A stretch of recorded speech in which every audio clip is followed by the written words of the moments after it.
In this video, we will demonstrate how to replace the meter cable.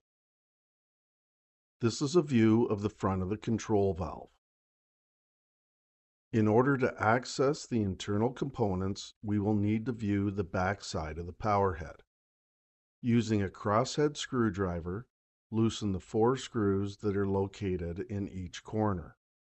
The front display cover will then easily tilt forward and away from the power head housing. Please keep in mind that there is limited slack for the wires connected to the front display board. Then carefully wiggle and detach each of the multi-pin connectors away from the front display board. The first being the yellow connector, followed by the black connector, then the white connector, then the red connector, then the 2 blue connectors,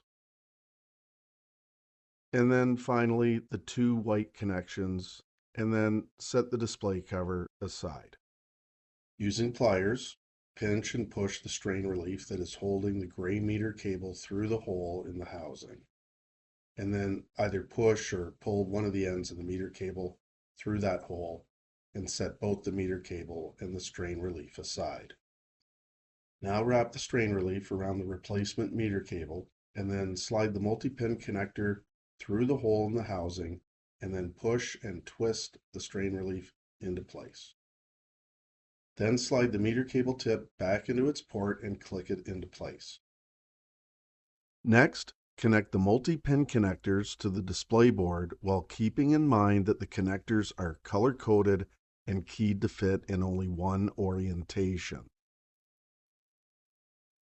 Then reposition the front cover back into place, and while holding the front cover in position, use the crosshead screwdriver to tighten the 4 screws back into place. Visit us at www.canaturewg.com.